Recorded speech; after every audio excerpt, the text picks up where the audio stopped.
Okay, तो अभी तक की सीरीज़ में आपने देखा कि मैं पहुंचा था नॉर्वे की कैपिटल ओस्लो, और मैंने आपको यहाँ की कैपिटल सिटी दिखाई, इसके शहर कंट्री के बारे में बताया। लेकिन आज का जो सफ़र है वो हम देखने वाले हैं ब्यूटीफुल ट्रेन जर्नी नॉर्वे, जो कि अपने आप में एक सबसे अमीर देश है, सबसे महंगा देश है। आज मैं एक जर्नी करने वाला हूँ ओस्लो से लेके ट्रोंडहाइम, जो कि थर्ड बिगेस्ट सिटी है नॉर्वे की। अभी मैं हूँ एक मेट्रो स्टेशन पे, देखो आज बर्फ़ पड़ी है तो मेट्रो स्टेशन कितना भी खूबसूरत हो गया है।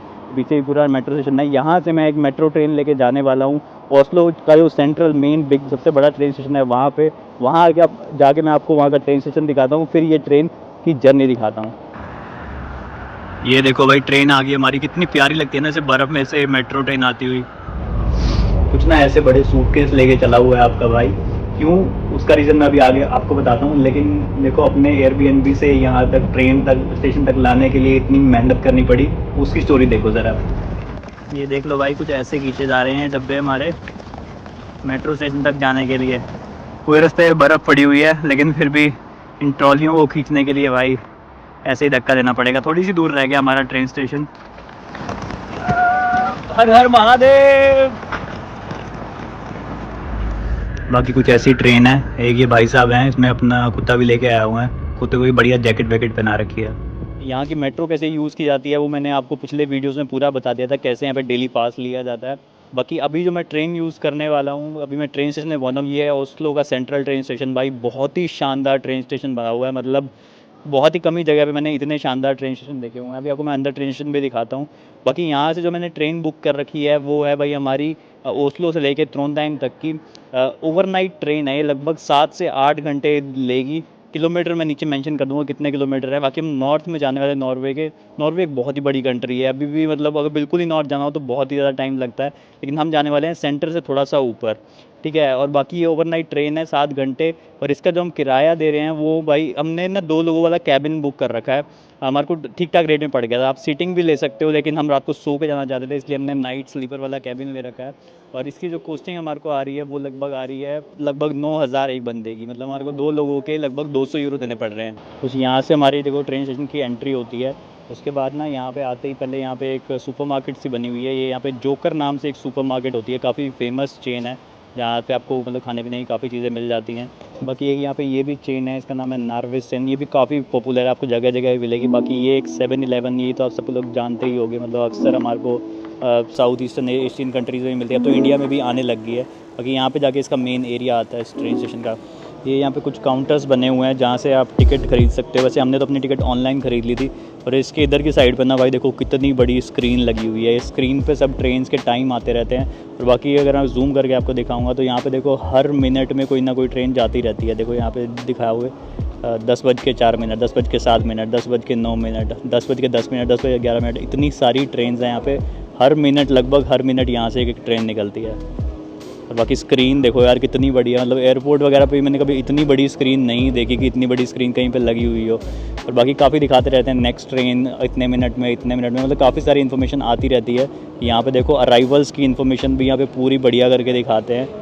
और एक बार जब आप इन स्क्रीन पे अपनी ट्रेन का प्लेटफॉर्म देख लो कि कौन से प्लेटफॉर्म पे आनी है, उसके बाद जब प्लेटफॉर्म पे जाना भी बहुत आसान होता है। मेरे पीछे की तरफ देखोगे तो भाई ये यहाँ पे आगे प्लेटफॉर्म बने हुए हैं। देखो जैसे यहाँ पे 6 नंबर प्लेटफॉर्म पे लिखा हुआ है ये ट्रेन 10:04 जाएगी गजोविक पे, ठीक है। ऐसे यहाँ पे ये 5 नंबर प्लेटफॉर्म है तो यहाँ पे लिखा हुआ है। और यहाँ से देखो नीचे पूरा रास्ता आ रहा होता है। देखो ऊपर आने के लिए भी लिफ्ट लगी हुई है, और यहाँ से नीचे जाने के लिए ऐसे है, अपनी ट्रेन तक जा सकते हो। यहाँ तक भी कोई ट्रेन की चेकिंग नहीं होती है, कोई नहीं पूछता कि आपके पास टिकट है कि नहीं है। और ये यहाँ पे हमारी ट्रेन है, ये प्लेटफॉर्म नंबर 4 से जानी है। 10:50 पे इसका टाइम है। देखो लिखा भी हुआ है ट्रोंडहाइम एस, कुछ ऐसा लिखा हुआ है। मतलब अभी काफ़ी टाइम पड़ा हुआ है, अभी 1 घंटा पड़ा हुआ है, तो इतने उससे पहले यहाँ पे एंट्री मना कर रखे, लेकिन रोकने वाला भी कोई नहीं होता है। देखो मैडम चली गई, जिसने जाना हो चले जाते हैं यहाँ पे। मतलब क्योंकि ना ह्यूमन की मैन पावर की कॉस्ट बहुत ज़्यादा होती है, तो आपको मोस्टली जगह पे कोई लोग नहीं मिलेंगे जो आपको टिकट चेक कर रहे हों। जैसे अब मोस्टली हर कोई ट्रेन स्टेशन पे, ट्रैम स्टेशन पे, बस में कहीं आपका कोई टिकट चेक नहीं करेगा, क्योंकि यहाँ पे कोई बंदे ये रखते ही नहीं है कि भाई काम करने के लिए। अगर वो बंदा रखेगा तो उसको मिनिमम सैलरी देनी पड़ेगी, और वो सैलरी यहाँ पे बहुत ज़्यादा होती है। तो मैन पावर, ह्यूमन पावर की कॉस्ट यहाँ पे बहुत ज़्यादा होती है, इसलिए सभी चीज़ें ऑटोमेटेड होती हैं और ट्रस्ट के ऊपर चलती हैं। मतलब मैंने 2 दिन यहाँ पे पास यूज़ किया, जो ओस्लो पास आता है, और पास की कॉस्ट आती है लगभग 1,000 रुपये एक दिन की। मैंने 2 दिन यूज़ किया और कम से कम मैं 20-30 बार इस पूरे मतलब इस मैंने ट्रेन का, ट्रैम का यूज़ किया। कभी भी कहीं पे मुझे वो टैप नहीं करना पड़ा, कभी भी कोई भी चेक नहीं करने आना पड़ा। लेकिन लोग ऐसे हैं, लोग हमेशा ले लेते हैं ताकि भाई कोई दिक्कत ना आए, और मतलब विश्वास के ऊपर चलता है यहाँ पे सारा खेल। बाकी यहाँ से ना ओस्लो एयरपोर्ट के लिए एक स्पेशल ट्रेन जाती है, देखो लिखा हुआ है flight to gate airport express, और दिखाता रहता है ट्रैक 13 और ट्रैक 14 से 7 मिनट में जाएगी, 17 मिनट में जाएगी। तो ये बहुत फास्ट ट्रेन होती है, मेरे ख्याल से 5, 7, 10 मिनट में आपको एयरपोर्ट पे पहुंचा देती है। मेरे को ना बड़ी क्यूरियोसिटी थी ये जानने के लिए कि भाई ये जो एयरपोर्ट वाली ट्रेन है ये कितनी क्या इसकी प्राइस कॉस्टिंग आती है। तो मैं यहाँ पे आ गया, यहाँ पे से ना टिकट काउंटर लगे हुए हैं, ठीक है। मैं कहता एक बार देखते हैं कि कैसा रेट है। बाकी इंग्लिश यहाँ पे नॉर्मली आप सिलेक्ट कर सकते हो। बाय टिकट 1 ओके, एयरपोर्ट के लिए 240 नॉक, मतलब ये हो गए हमारे 20 यूरो, इसका मतलब हो गया हमारे 1800 रुपये। भाई साहब महंगा तो बहुत है सीन, ये देखो।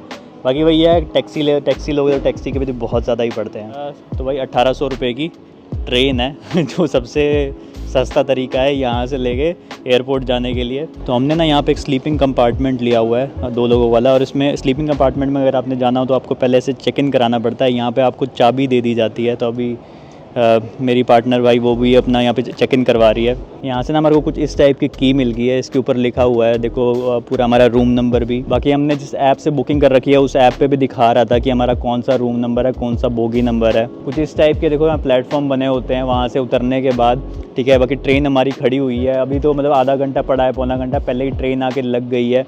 और हमारा कोच नंबर 10 है, तो हम अपनी 10 कोच नंबर पे, मतलब यहाँ पे भी आपको कोई गार्ड वगैरह कुछ मिलेगा नहीं। एक जो मैडम ऊपर थी जिसने हमारे को चाबी दी वही मैडम थी, तो उसके अलावा और कोई नहीं है यहाँ पे चेक करने वाला।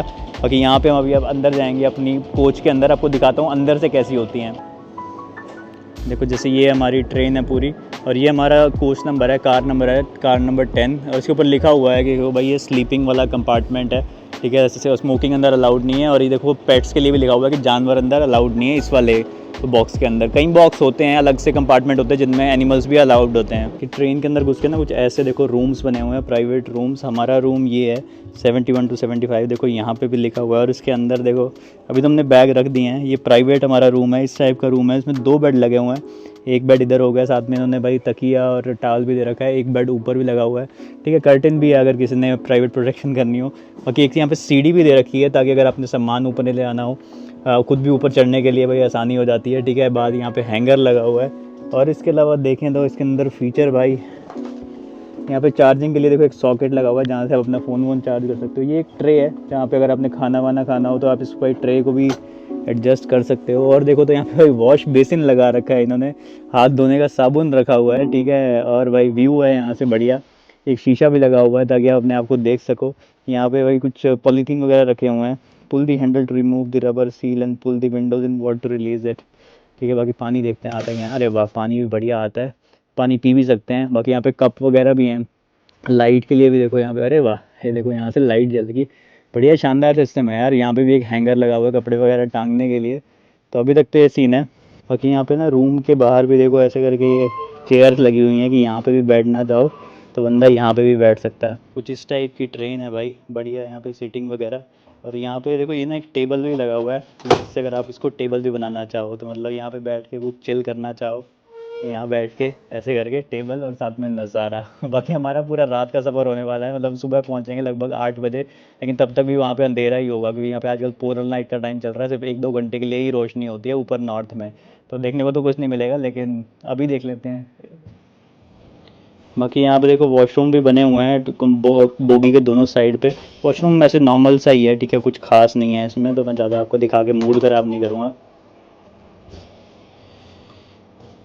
बाकी दरवाज़ा वगैरह ये देखो, यहाँ पे ये वाला शीशे का दरवाज़ा लगा हुआ है, अपने आप खुलता बंद होता है, जैसे अगर आप आओ जाओ तो ऑटोमेटिक डोर होते हैं। बाकी यहाँ पे भी ना देखो कुछ ये तो स्पीकर लगा हुआ है क्योंकि यहाँ पे अनाउंसमेंट भी होती है, जब हम सुबह पहुँचने वाले होंगे यहाँ से अनाउंसमेंट होगी। यहाँ पे टेम्परेचर कंट्रोल करने के लिए भी भाई पूरा सिस्टम बना हुआ है, ठीक है। ये लाइट के लिए हो गया, अभी तो लाइट जल ही रही है। बाकी ऐसे ही बटन यहाँ पे तो ऊपर भी लगे हुए हैं, यहाँ पे असिस्टेंट के लिए बटन लगा हुआ है कि अगर आपको किसी को बुलाना हो तो आप बुला दो, कोई ज़रूरी काम हो तभी। ये यहाँ पे रीडिंग लाइट के लिए देखो यहाँ पे ऊपर लाइट लगी हुई है, और ये यहाँ पे ओ भाई ये मेन लाइट बंद ऑन करने के लिए, ये देखो पूरा सही सिस्टम। ये देखो भाई यहाँ पे भी ना एक इन्फॉर्मेशन लगी हुई है हमारे कंपार्टमेंट के अंदर ही, लिखा हुआ है कि the night train is an efficient way efficient and comfortable way to combine travel with sleeping time. सही है भाई, सोते हो सो आपकी नींद की नींद हो जाएगी, आपका ट्रैवल का ट्रैवल हो जाएगा। ठीक है, फील फ्री टू कॉन्टैक्ट। बाकी ना यहाँ पे देखो 15 मिनट पहले अनाउंसमेंट होती है, जो स्पीकर के अंदर आपको बता देते हैं, लिखा हुआ है कि 15 मिनट पहले आपको prior to arrival at the end station यहाँ पे अनाउंस कर दिया जाएगा। और जैसे ही आप पहुँचो अपना खाली करके दफ़ा हो जाओ। बाकी यहाँ पे ना इन्होंने पूरा एग्ज़िट प्लान भी लगाया हुआ है कि अगर कोई इमरजेंसी होती है तो सेफ्टी प्लान है उसके लिए। हमारा तो देखो स्लीपिंग कंपार्टमेंट है ना, यहाँ पे कुछ ऐसे देखो, ये नॉर्मल होते हैं, ये प्रीमियम इकोनॉमी वाले होते हैं जिसमें रिक्लाइनिंग सीट्स मिलती हैं। लेकिन पंगा ये होता है अगर आप एक बंदे हो ना, तब तो आपको इसकी कॉस्टिंग और इसकी कॉस्टिंग भी इतनी ही पड़ती है, लगभग 100 यूरो के आसपास। और अगर आप अकेले हो और वो कैबिन लेना चाहते हो तब आपको कॉस्टिंग पड़ेगी 200 यूरो के आसपास। लेकिन अगर आप 2 लोग हो और वो फिर भी वो कैबिन लेते हो तब आपको पड़ती है 100 यूरो दोनों बंदों की। तो भाई 100 ही 100 ही, और 100 में ही ये मिलती है। तो क्यों ना अपना प्राइवेट रूम में जाया जाए। पर उसके लिए ये है, अगर आप 2 लोग हो तब आपको फ़ायदा है ऐसी सीट पर जाने का। इसके अलावा एक और सीटिंग होती है जो बिल्कुल ही बेसिक होती है, वो थोड़ी सी सस्ती होती है, वो आपको पड़ती है लगभग 60 यूरो की एक बंदे की। लेकिन उसमें सीट रिक्लाइन नहीं होती, वो नॉर्मल इकोनॉमी सीट्स होती हैं। बाकी देखो यहाँ पे भी भाई पूरा बच्चे की ट्रॉली बांधने के लिए आपका पूरा यहाँ पे जुगाड़ दे रखा है। ठीक है, आपका सामान वामान ही बांधना हो उसके लिए भी जुगाड़ दे रखा है। ये देखो यार, पता नहीं एक अलग सा कैबिन बना हुआ है इकोनॉमी वाले में ही, पता नहीं बच्चों के खेलने के लिए। हाँ यार, ये बच्चों के खेलने के लिए इतना सही सिस्टम बना रखा है भाई, ये तो किसी ट्रेन में नहीं देखा भाई। इतना सही कैबिन बना रखा है बच्चों के लिए खेलने के लिए, कमाल ही होगी यार। यहाँ पे भाई इस ट्रेन की एक रेस्टोरेंट कार्ड भी बनी हुई है, जहाँ पे देखो मैडम पूरी इस टाइप से खाना वाना मिलता है प्रॉपर। यहाँ पे सीटिंग वगैरह बनी हुई है, कुछ बंदे ताश भी खेल रहे हैं। ये हमारी ट्रेन से देखो बाहर का नज़ारा, ये दरवाज़ा पूरा खुला पड़ा है। ये ना जो हमारी फूड वैन है उसका दरवाज़ा है, देखो यहाँ से हमारी ये फूड वैन है। बाकी यहाँ पे ना मेन्यू है, जो यहाँ पे जो ये रेस्टोरेंट बना हुआ है इसका पूरा मेन्यू भी लगा हुआ है। रेट देखोगे तो रेट यहाँ पे चीज़ों के महंगे तो होते ही हैं। देखो पिज़्ज़ा है लगभग 164 यानी कि 1000 रुपये का। ठीक है, और बाकी और भी चीज़ देखोगे, टोस्ट वगैरह हैं वो भी सब 600 700 800 ऐसे हिसाब से चीज़ें मिलती हैं यहाँ पे। बाकी रेस्टोरेंट काफ़ी सही बना हुआ है, क्लासिक सा। बाकी अभी हमारी ट्रेन चल पड़ी है, मैं वापस आ गया अपने स्लीपिंग कंपार्टमेंट में। बाकी यहाँ से देखो ये अभी हमारा ट्रेन यहाँ का प्लेटफॉर्म छोड़ती हुई, बर्फ़ भी पड़ी हुई है भाई प्लेटफॉर्म पे, देखो बर्फ़ भी भाई पूरी पड़ी हुई दिखेगी। ये एक नॉर्मल ट्रेन है, तो अब भाई बढ़िया नींद ली जाएगी लगभग 6-7 घंटे की। और उसके बाद सुबह अनाउंसमेंट हो जाएगी, उस टाइम पे उठ के अपना पहुंच जाएंगे ट्रोंडहाइम। आपको फिर पहुंच के मैं ट्रोंडहाइम दिखाता हूँ कैसा होता है। Good morning, ladies and gentlemen. The train just passed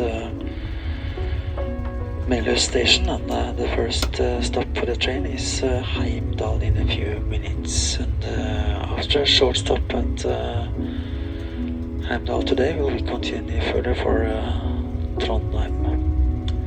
And arrival time Trondheim is 06:40.